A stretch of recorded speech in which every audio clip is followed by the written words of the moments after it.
Pour ce deuxième sujet, ouvrez vos papilles puisque tout le week-end se déroule le Festival des vins et de la gastronomie ici au complexe sportif de Lénier-Saint-Gervais. Au programme, plus de 60 vignerons, plus d'une trentaine de producteurs fermiers autour de la gastronomie. En gros, on va se régaler, on va les voir. Et ça y est, nous sommes au cœur de l'événement en compagnie de Gérard Doré, vice-président du Club des Loisirs. Bonjour. Bonjour. Comment allez-vous? Ça va très bien, oui. Donc qu'est-ce que vous pouvez nous dire sur cette nouvelle édition du Festival des vins et de la gastronomie? On a toujours de plus en plus de succès parce que depuis vendredi, on est à 10% de mieux dans les entrées à peu près. Donc pour nous, ça se passe très bien. Ouais. Tous les jours, c'est plein à craquer? Ah oui, tous les jours. Ouais. Il y a combien de visiteurs qui passent en moyenne sur le week-end quand c'est comme ça? Sur le week-end, l'an dernier, on était à un peu plus de 12 000 et je pense qu'on va passer les 13 000 cette année. C'est fort. Oui, c'est très fort. Oui. Donc en termes de vin et de gastronomie sur les stands, qu'est-ce que vous pouvez nous dire sur les exposants? On a plus de 60 exposants en vin et 35 exposants en gastronomie. C'est le même ratio chaque année? Oui, on n'augmente pas, on est à saturation au niveau des stands. Sur le vin, on essaie de prendre des vins qui viennent de partout en France? Oui, de toutes les régions et que des récoltants, propriétaires récoltants. Très bien. Et on essaye d'avoir un peu toutes les régions. Et c'est aussi le cas sur la nourriture, vous essayez de faire varier de toutes les régions? Oui, aussi. Dans la nourriture, pareil, on a des foie gras qui viennent des Landes, on a des saucissons de Savoie, on a un peu toutes les régions représentées. Faites-moi justement un petit melting pot, une petite liste de ce qu'il y a en gastronomie. Nous avons des confitures qui sont un fabricant de confitures qui est de la Sarthe. On a des épices qui viennent des saveurs du monde, comme ils disent, et du foie gras, beaucoup de fromages de toutes les régions. Beaucoup de choses quoi. Du nougat aussi, oui. Cette année, on a un exposant en huîtres. Il y a de quoi se régaler quoi. Oui. Chaque année, vous organisez ce festival avec le Club des Loisirs. Ça vous prend combien de temps d'organiser ce festival? En préparation, on attaque le lundi matin pour les installations et on finit le lundi d'après. C'est une semaine. Mais je voulais dire sur l'organisation globale de l'événement, ça vous prend combien de temps? Des mois en amont? Oui, maintenant on est bien habitué, mais on envoie aux exposants les inscriptions dès le mois d'octobre-novembre. Très bien. Bon, je vous propose, Gérard, qu'on aille se promener et qu'on aille voir justement des exposants et des nouveaux qui sont là cette année. Oui, d'accord. Allons faire ça. Oui, à tout de suite. C'est parti. Et j'ai maintenant rejoint Laurent Vassard de Cellier Occitan, c'est ça? Bonjour. C'est bien ça. Donc vous nous venez d'Occitanie, j'imagine? Non, j'ai de la vigne en Occitanie. Moi, j'habite dans la région. Très bien. Alors qu'est-ce que vous proposez sur votre stand aujourd'hui? Alors ici, nous proposons du collioure rouge, collioure blanc, collioure rosé, du mori, donc l'accord parfait avec le chocolat. J'ai du bagnouls, blanc, rouge et rosé. Donc apéritif et dessert, ça va très bien avec du foie gras. Donc là, on peut vous inviter à déguster sans problème, c'est l'heure. Ça existe depuis combien de temps, Cellier Occitan? Alors le Cellier Occitan, je l'ai créé il y a 5 ans. Donc je travaille avec des petits producteurs. Moi, je fais du raisin. Je porte le raisin à la coopérative et je vends les produits des petits producteurs. Donc vous êtes dans le travail de transformation ou vous êtes vraiment dans la revente avec les producteurs? Donc je fais le raisin, je suis producteur, donc je fais le raisin, j'emmène à la coopérative, je ne fais pas le vin. Par contre, je vais vendre le vin une fois qu'il est transformé, donc de plusieurs petits producteurs, et je fais des salons en Normandie. Donc j'ai la vigne dans le sud de la France et j'habite en Normandie. Alors comment ça se passe? Est-ce que vous contrôlez chaque nouvelle caisse que vous recevez? Comment ça se passe pour être sûr que le vin que vous vendez, du coup, il correspond à vos attentes? Alors, quand on change de millésime, on va goûter. On va goûter le vin pour voir si c'est toujours sur le cahier des charges que je recherche. Et après, mes clients sont quand même habitués, ça fait 22 ans que je vends du vin, sont quand même habitués à mes produits. Et vous voyez, on a des clients sympas, j'ai des clients là que je retrouve, ça fait une vingtaine d'années qu'on se connaît, on se suit. Et puis c'est vrai que c'est un métier qui est plutôt sympa, on passe à l'heure de l'apéritif et on fait goûter les nouveaux produits tous les ans. Vous savez quoi, je vais prendre leur réaction rapidement. Vous avez goûté, qu'est-ce que vous en pensez rapidement? Si on revient, c'est que c'est bon de toute façon. Voilà. Ouais, très bon. Excellent. Excellent. On connaît Laurent depuis très longtemps. On connaît depuis très longtemps et on est satisfait de tout ce qu'il nous vend. Vous avez l'air. Je vous remercie. Merci Laurent. Nous, on va continuer vers d'autres stands. C'est parti. Au revoir. Et j'ai maintenant rejoint deux autres exposantes qui sont nouvelles cette année au Festival des vins et de la gastronomie. Valérie, bonjour. Oui, bonjour. Eh bien, nous sommes heureux de participer pour la première fois au Salon de l'Aigné. Salon qui a grande réputation et ça fait une dizaine d'années que j'espérais pouvoir y rentrer. Et voilà, comme un de mes collègues est parti en retraite, nous remplaçons par les mêmes appellations en Sauterne et en Grave. Voilà. Et on est aussi en compagnie de Jessie, bonjour. Oui, bonjour. Bonjour, moi je suis la salariée de l'exploitation, voilà, où j'y suis depuis presque 6 ans maintenant. Et ça se passe bien? Et ça se passe bien, on est contente, il y a du monde sur les 3 jours, donc voilà, contente d'être là. Donc qu'est-ce que vous proposez exactement? Alors on est présent avec les deux appellations. Appellation Grave en rouge et en blanc sec. Et l'appellation Sauterne, puisque Sauterne en fait est enclavée dans une partie des Graves. Donc on se trouve nous sur le sud de l'appellation, sud des Graves, à côté de Langon. C'est pour ça qu'on a les Sauternes aussi.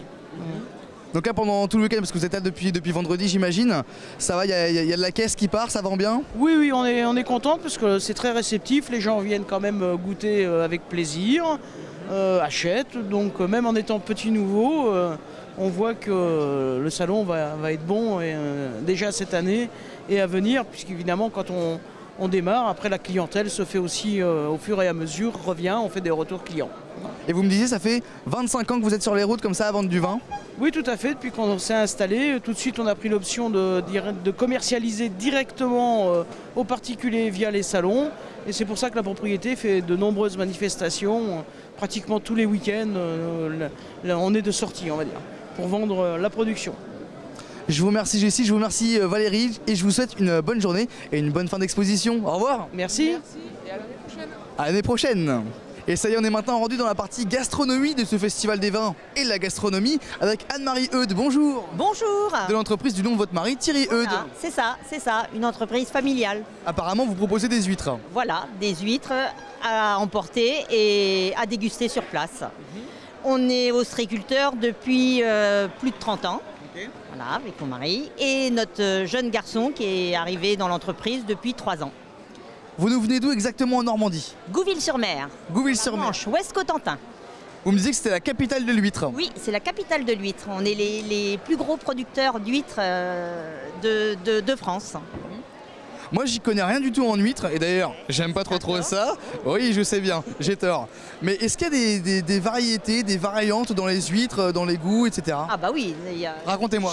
Chaque huître a un goût différent, même si elles sont toutes bonnes, mais après quand on s'y connaît, ou même si on met des huîtres de différents bassins, vous allez trouver une différence de goût.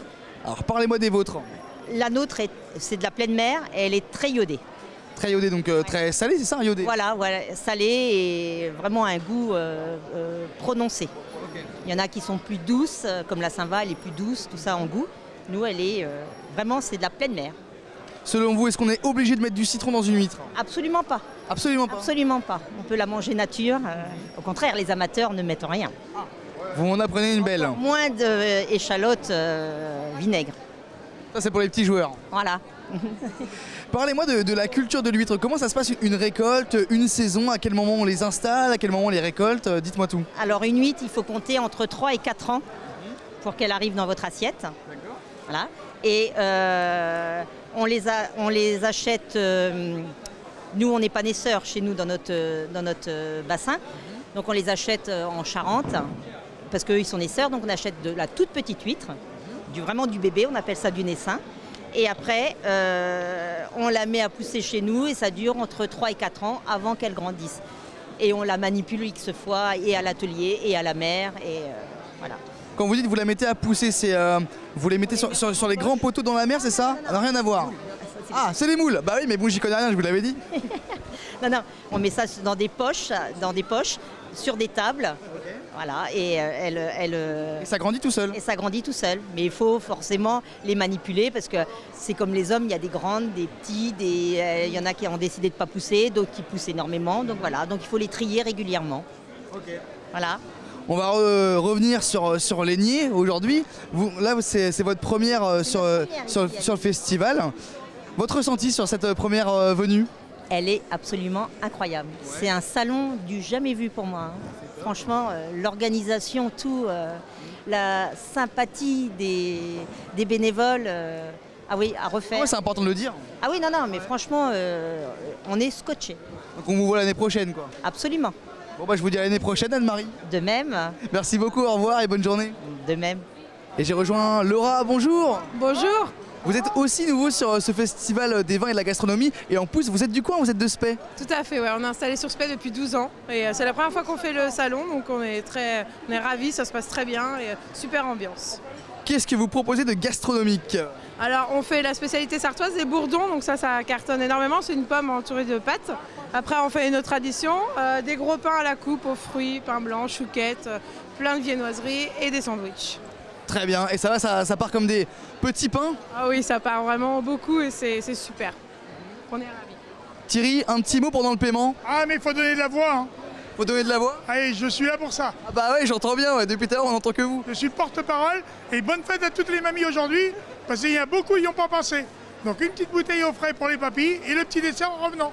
Et voilà, c'est beau. Bon bah en tout cas, si jamais vous voulez aller voir cette bonne humeur, ça se passe à Spey à la maison Ozan. Merci beaucoup. Merci, bonne journée, au revoir.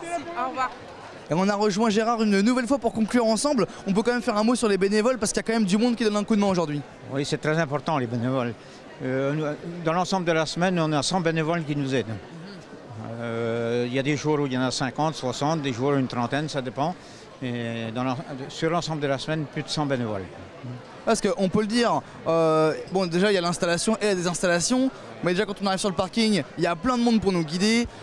Pour le ravitaillement des stands, il y a aussi plein de monde du club des loisirs qui sont là partout entre les allées à aider. Donc ouais, finalement il y a vraiment une grosse implication, quoi. Oui, une très grosse implication. Les bénévoles, c'est très important pour nous. On a 100 bénévoles, il n'y a pas de fête. Hein. Ouais, ça c'est très important d'avoir des bénévoles. Donc un petit mot pour les remercier. Et du coup, il y a peut-être d'autres événements à venir dans l'année avec le club des loisirs. Oui, nous avons la soirée moule frite en septembre, la soirée Beaujolais nouveau en novembre et on organise une marche gourmande le début juillet. On viendra peut-être vous voir parce que franchement le concept est intéressant. On fait quelques kilomètres, on a l'apéro, après on a l'entrée, après on a le plat, etc. C'est un bon concept. Oui, c'est un bon concept. Ouais. Ça sera la 3e édition et l'an dernier on a eu plus de 300 personnes. Bon bah super, on vous dit peut-être en juillet, nous on vous laisse, on va à Mulsanne pour de l'accordéon. Ah oui, c'est le festival de l'accordéon à Mulsanne. Exactement, on vous laisse, au revoir Gérard. Merci, au revoir à vous.